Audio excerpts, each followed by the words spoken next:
That's the secret of the esoteric teaching.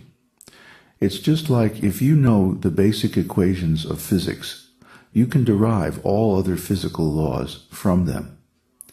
So similarly, if you know the esoteric teaching, and especially if you have realized it, then you can derive all the rest of the Vedic wisdom from that knowledge or realization.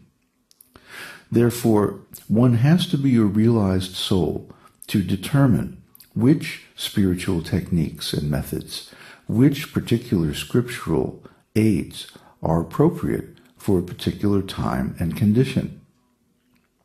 Therefore, a guru is necessary. Guru means one who is realized in the esoteric teaching. It is not simply a formal ecclesiastical post, like a bishop or a prelate or something like that. A guru is someone who can talk with God. A guru is someone who can see the spiritual position of the student and advise him accordingly. So this business of finding an appropriate spiritual technique for a given individual in a particular situation is a very delicate matter. What we're doing normally, I see people doing this all the time, is trying this and we're trying that. Just like the song goes, I can't get no satisfaction. I'm trying this and I'm trying that and I'm trying this something else and nothing seems to be working. I can't get no satisfaction. So we try one spiritual method for a while. We listen to one teacher for a while, and then we go on to another one and try that one for a while, and nothing seems to really work. It doesn't really change our consciousness. It doesn't really bring us to the point of exalted self-realization where we see that some of these teachers are at. Well, why not?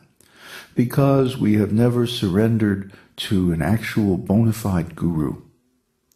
A real guru can tell by talking with you, by looking at you, by feeling your energy, exactly where you are on the spiritual path and what will be beneficial for you. And you have to follow that guru's instructions, not just for a week or two, or maybe a month or two, but for a significant period of time, for years, for decades. If you have a real guru, you should surrender the rest of your life to following his teachings, because a real guru can actually deliver you to self-realization. He knows the esoteric teaching. He knows the eternal background information. He has the map. He has the key to the meaning of the Vedas. This is a real guru. So a real guru can actually show you the means to spiritual liberation, to finding your real self. But the first question you should ask any prospective guru is, well, which of the 4 approved lineages of Vedic knowledge are you an initiate of? Remember, there are 4, the Brahma Sampradaya, the Rudra Sampradaya, the Kumara Sampradaya, and the Shri Sampradaya. Generally in the West, if you're listening to this, you speak English, so you're probably in the West, or you're in Western culture, same thing. The Brahma Sampradaya is the only one that is widely available. There are some practitioners from the Kumara Sampradaya, and they're known as Pushti Margis. They practice in the West too, but they generally use their native language of Gujarati, and so it's not so accessible to Westerners. Generally, the Vedic teachings in English are only available through the Brahma Sampradaya. So that's generally what we'll find in the Western countries in the English language. So you should ask, Mr. Guru, are you an initiate of the Brahma Sampradaya? Are you an initiate of the line of knowledge coming down from Madhvacharya? Madhvacharya, as you recall, is the teacher who spread this powerful mantra, Om Namo Bhagavate Vasudevaya. And you'll find, if you chant this mantra, things will change for you.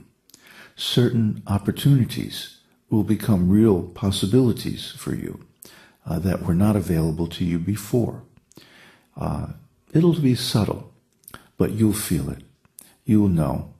Suddenly you'll develop a distaste for impure things.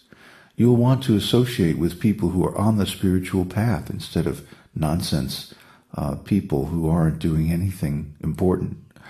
And you'll also develop a taste for hearing and reading the knowledge of the Vedas as given in Bhagavad Gita, Srimad Bhagavatam, and other great works of Vedic literature.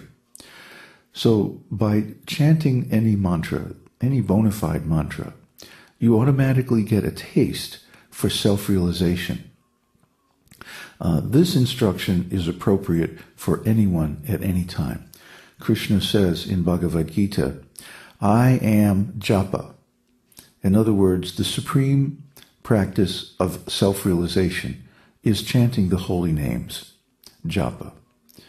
Japa means taking a set of beads called japa mala, 108 beads, in one's hand, and counting each mantra between the thumb and forefinger or middle finger as you chant it. Om Namo Bhagavate Vasudevaya. Om Namo Bhagavate Vasudevaya. And by chanting like this for an hour in the morning, or even half an hour, or even 15 minutes, you chant 2 or 3 times around the beads, just to start your day, and you'll be amazed how the day will go differently. Why? Because by chanting a Vishnu mantra, you have taken a point of view which is outside the material universe.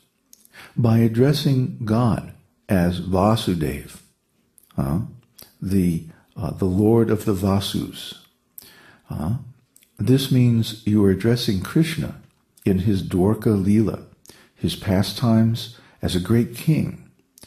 And as a great king, he promised to protect all the citizens, and he did.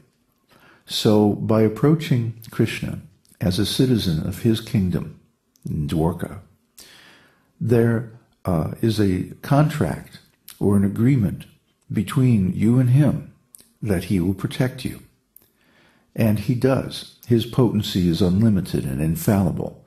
And simply by taking shelter of him in this way, by asking him, "O Lord, please accept me as one of your dependent citizens of your spiritual kingdom," he becomes obligated to protect us. And he does protect us. How does he protect us? You can say, well, I'm still getting older. I'm still having to do this and that material work and so on, so many things that I don't like to do just to survive. Well, that may be so, but that's only temporary. The question is, what will be your destination in the next birth?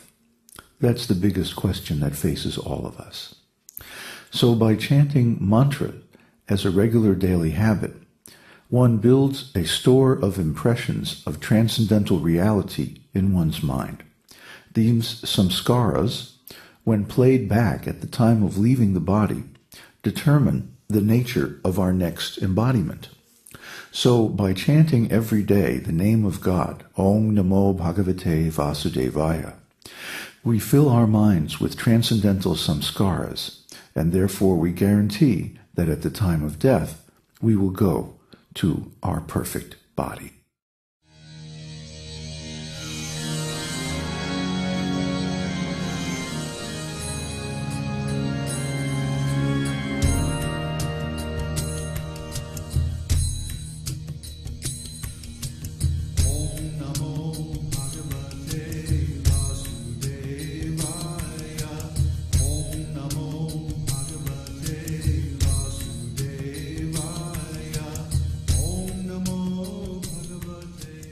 We hope you've enjoyed this edition of My Perfect Body.